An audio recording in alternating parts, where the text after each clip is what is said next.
A few weeks ago, I lost my dad after he struggled with his health for a long time. My name is Kelly, and sometimes I find myself wishing I could have introduced him to his grandchildren. This thought always brings a heavy sigh. 5 years ago, when I was 37, I got married. On that happy day, my dad and I made a special promise I would be the first to tell him if I was expecting. Sadly, that's a promise I will never be able to keep, and it's the biggest regret I have about my dad.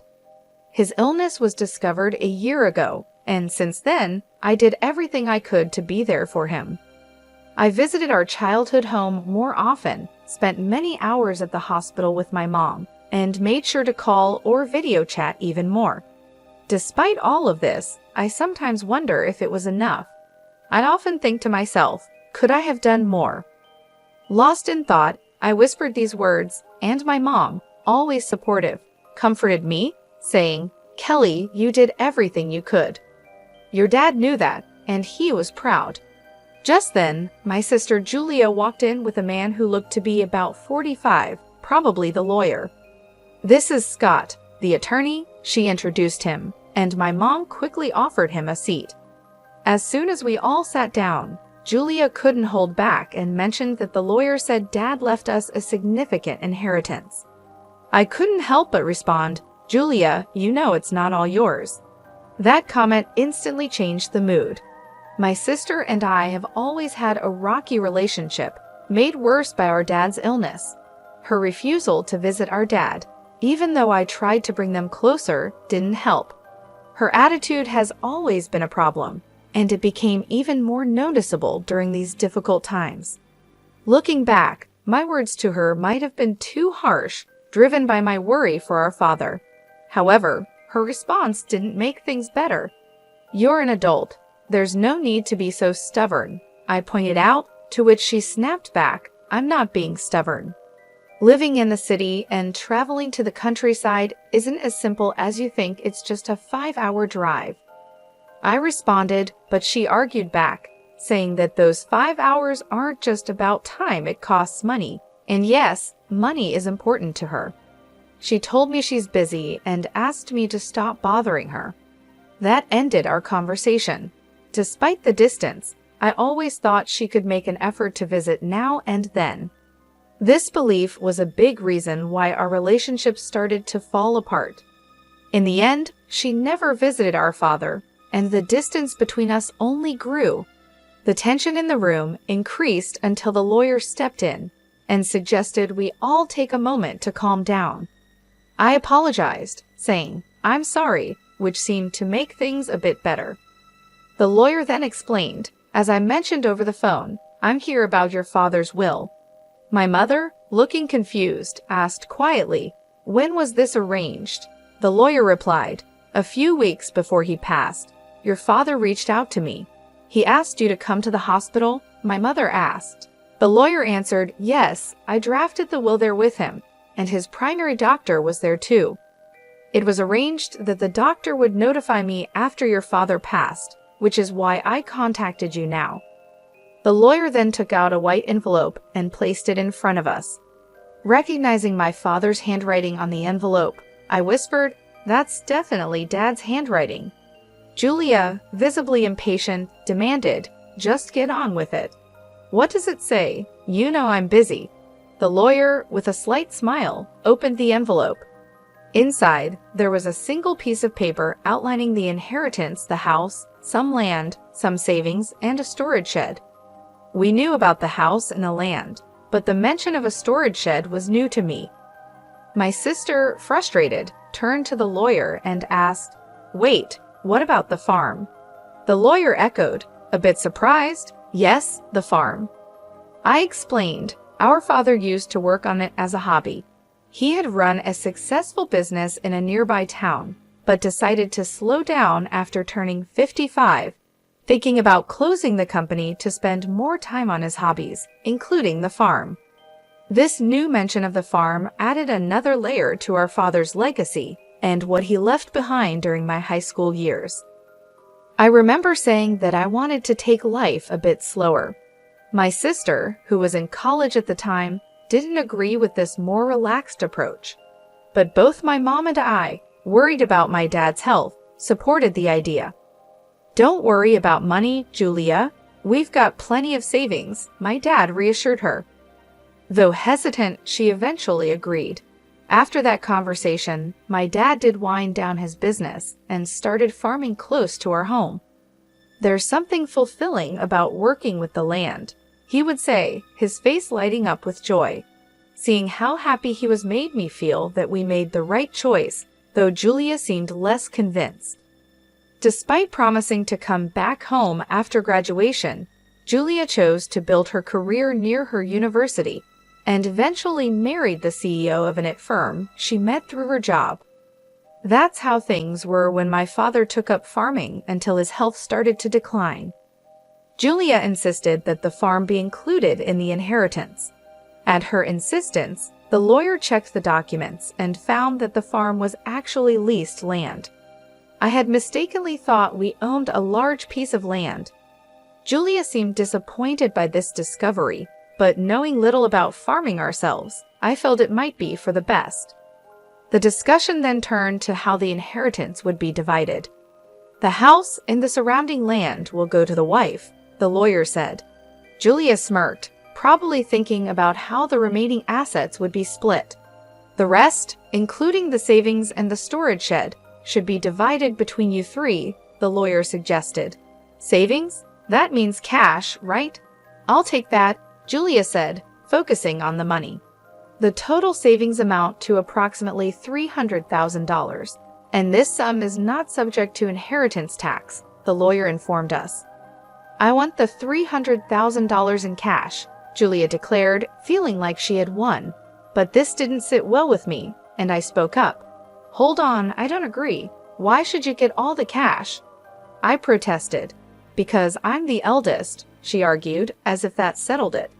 "Fine, you can have the storage shed. What's that even worth anyway?" she added dismissively, turning back to the lawyer for more details. "It's the shed next to the farm. Whoever inherits it will own the structure, the land it's on, and anything inside it," the lawyer explained. Suddenly, Julia's attitude changed when she heard there was additional land. It struck me as odd that, even though she was married to a successful CEO, her desire for more seemed never-ending. As the lawyer explained more about the storage shed, he mentioned it came with a small piece of land, about 90 square feet, roughly the size of a small bedroom. He then laid out some photos of the shed for us to see, showing both the outside and inside. The shed looked quite run down from the outside, and inside it only had simple gardening tools like hoses, scissors, and shovels, nothing that seemed particularly valuable. My sister made a face of disgust when she saw the photos. "I don't want this," she said, looking closely at the images. They really just showed everyday items, more valuable for their memories than for money. "Fine, you take the cash. I want nothing to do with that old shed," she said, clearly wanting to distance herself from what she saw as a worthless inheritance. "Hold on, that seems unfair," I protested, realizing how uneven the division was. My sister quickly agreed to take the cash, knowing it was the more valuable option, leaving me with what she saw as worthless. Her insistence made me feel trapped, especially when my mother said, "As long as Julia doesn't complain later, I see no problem with this arrangement." Complain? Why would I? Julia quickly agreed, satisfied with getting the cash, leaving me with the shed. I couldn't hide my disappointment, but before I could argue more, Julia dismissed my concerns, accusing me of being too sentimental. "You care more about our father than money, right?" she challenged, leaving me momentarily speechless. It's true that family should be valued over money, but her quick decision left me feeling unsettled. In the end, my mother inherited the house and land, Julia happily took all of Dad's savings, and I was left with the neglected shed. After agreeing to the division, Julia even signed a document promising not to dispute how the inheritance was split, laughing confidently as she did so. I couldn't contain my frustration and later expressed my disappointment to my mother. "Why didn't you support me?" I asked, feeling let down. My mother insisted she had helped, claiming that her involvement made sure I got the shed. But I'm not happy with just the shed, I argued, unable to see its value. You might find something unexpectedly wonderful if you give it a chance, my mom suggested, trying to be optimistic. Despite my frustrations, her words sparked a faint glimmer of hope. Maybe there was more to the shed than it seemed, a thought that left me wondering. I tried to make sense of the day's events. After getting the key from the lawyer, I walked to the shed, which was beside a field about 15 minutes away from our house. The path was quiet and rarely used, adding to the peaceful yet somber atmosphere. The field, which my father had leased until he recently went into the hospital, was now empty, giving the place an untouched and solemn feeling. When I unlocked the shed, I was greeted by a thick layer of dust, showing how long it had been neglected. "Wow, it's really dusty," I said, noticing the heavy scent of disuse in the air. Even though I felt a bit disappointed at first, I still hoped to find something special of my father's, maybe a keepsake hidden inside. As I looked around the shed, it quickly became clear that it was just a simple space filled with farming tools. These items might have held sentimental value, but they didn't seem particularly special at first glance. I thought to myself, maybe I should just take what's inside for now, as I scanned the dim and cluttered surroundings. Then I noticed something odd about the shed's size. It seemed smaller on the inside than it did from the outside, which puzzled me. Was it a trick of the light, or was my mind playing tricks on me? I stepped outside to get a better look, still curious about the strange difference. Driven by curiosity, I decided to explore the outside of the shed. As I walked around to the back, hidden among a dense group of trees, I found a second door. "Wait, another entrance?" I gasped. From inside the shed, there had been no sign of this door. It looked like there was only one way in and out. This discovery hinted at a hidden space, only accessible from this secret back door. A surge of excitement rushed through me. Could this be one of Dad's secrets? He loved surprising us, always finding joy in the unexpected, like the surprises he planned for my birthdays. The memories brought tears to my eyes as I re-entered the shed, determined to find the key to this hidden door. After a thorough search, I was ready to discover what lay beyond it. I found 4 keys cleverly hidden inside the handle of a shovel. Excited, I rushed to the back door and tried one of the keys. With a satisfying click, the door swung open. Inside this small, hidden space stood a large safe, alone and imposing. Is this from Dad's company? I wondered aloud, as a flood of questions filled my mind. What secrets did it hold? Was this my father's way of leaving a final piece of himself behind? The discovery hinted at parts of my father's life that I had yet to uncover, like a personal treasure hunt he had left for me to explore. I immediately recognized the safe as the one that used to sit in the corner of my father's office, a familiar sight from my childhood. Seeing it brought a wave of nostalgia over me. This safe was a real connection to my father, making the inheritance feel even more meaningful.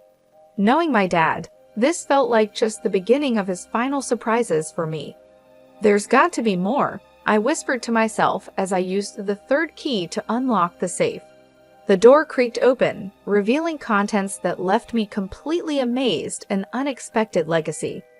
Realizing how important this discovery was, I quickly secured the safe and went to tell my mother. Later, with my husband's help, we moved the safe from my parents' home. It occurred to me that these valuable items, likely part of my inheritance, might have tax implications. Wanting to handle this properly, I decided to seek legal advice. Following the lawyer's suggestion, I contacted a certified public accountant, CPA, recommended by a friend to help navigate the possible tax issues. This professional took care of the complicated details, making sure everything was in order. A year passed as we dealt with these matters when, unexpectedly, my sister showed up at my home. Her visit was surprising, especially considering our strained relationship over the inheritance. I was just in the area, she claimed, But her uneasy behavior and the fact that we lived 20 minutes apart made her visit seem less than casual. Despite our complicated history, I invited her in. After serving coffee, she seemed restless and finally asked, "Did you win the lottery or something?" Her question puzzled me. I never played the lottery, and it wasn't the time for my husband's holiday bonus. "What are you getting at?" I asked, trying to understand her point. I finally asked her to clarify her strange accusations. Her mood shifted suddenly to irritation. "Are you making fun of me?" she accused. Her reaction confused me even more, as her question seemed completely unexpected. I had no idea what made her think I had come into a lot of money, especially since only my family knew about the mysterious contents of the safe. My sister was filled with curiosity about money, insisting that I must have received a significant amount.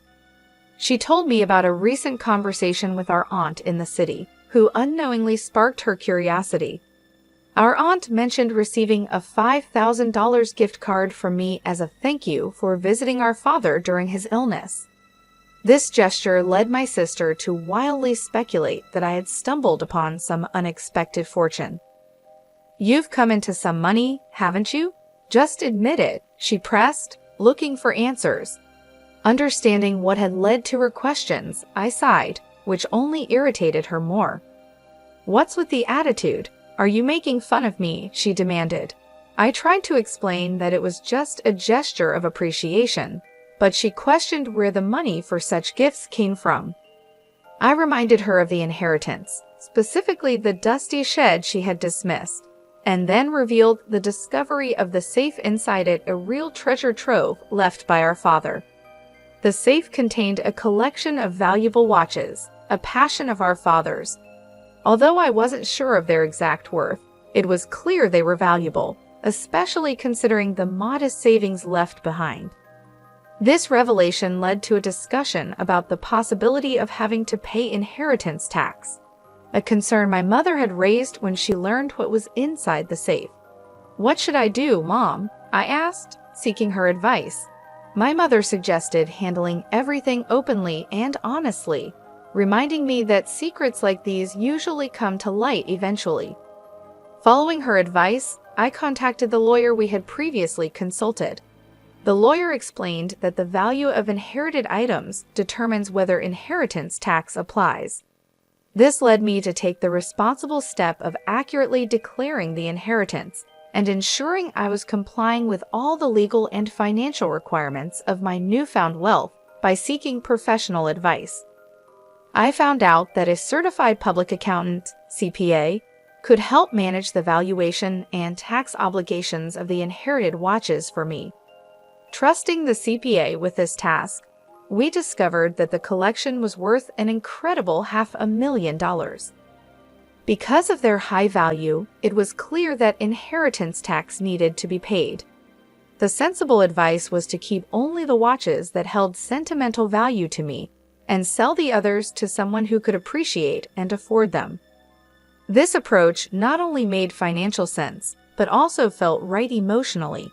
From the money made from the sale, I was able to cover the inheritance tax and also send gift cards to relatives who supported us during my father's illness.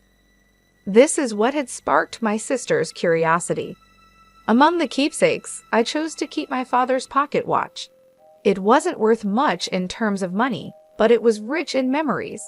I shared this story with my sister, showing her the pocket watch and trying to explain its sentimental value. However, her reaction was lukewarm. She seemed more interested in what was sold than what was kept. When she asked about the remaining watches and the safe, I told her it was our mother's house and explained its size and importance to our father's business. Her response was thoughtful, which left me feeling uneasy about her intentions. However, she left without asking any more questions, much to my relief, though I couldn't shake off an unsettling sense of worry. My fears were somewhat confirmed that very night when I received a distressing call from my mother, urging my husband and me to come to her house quickly. As we approached, the scene was alarming: red lights flashing in the darkness, police cars stationed outside. Pushing through the gathering crowd, I found my mother and learned what had happened. She'd been getting ready for bed when she heard strange noises that startled her. It sounded like someone was frantically searching through the house. With no one else home to help, my mother made a quick decision to escape through a window, driven by fear and desperation. Her description of the situation was unnerving, painting a picture of a night filled with panic and uncertainty. Under the cover of darkness, my mother had noticed the eerie glow of a flashlight moving inside the house, confirming her fears of a burglary. In a state of panic, she made her escape.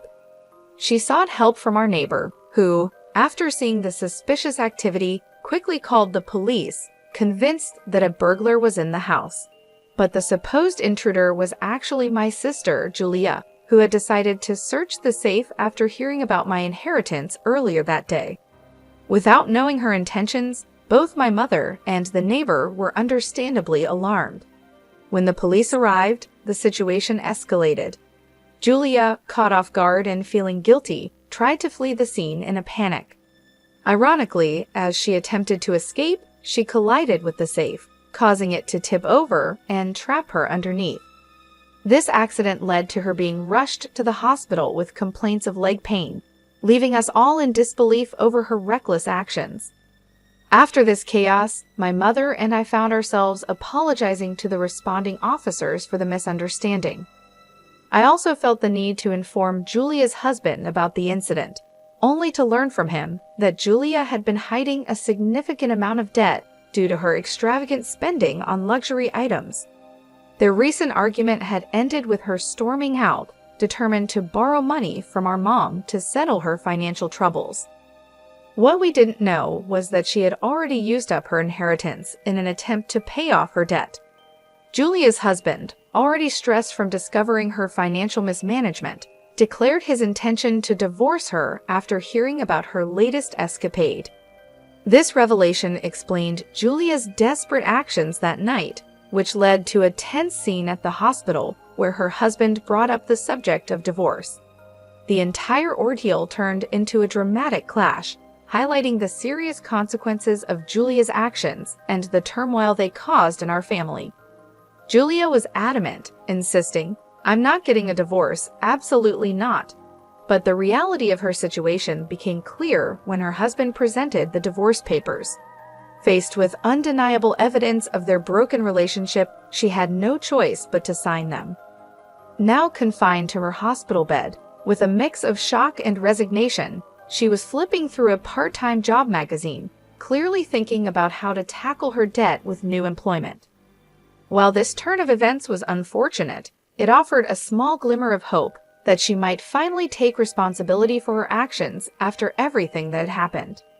I made an important decision to move back to my childhood home. The chaos had definitely made me worried about my mother's well-being, but there was also a happier reason behind my choice I found out I'm expecting. After a lot of discussion, my husband and I agreed that moving back would be the best decision. This way, we can have my mother's support as our family grows. Even though I regret that my father couldn't be part of this joyful news, I find comfort in believing he would have shared in our happiness. As I step into this new chapter, the excitement of welcoming a healthy child fills me with peace and hope for the future, despite the recent family troubles.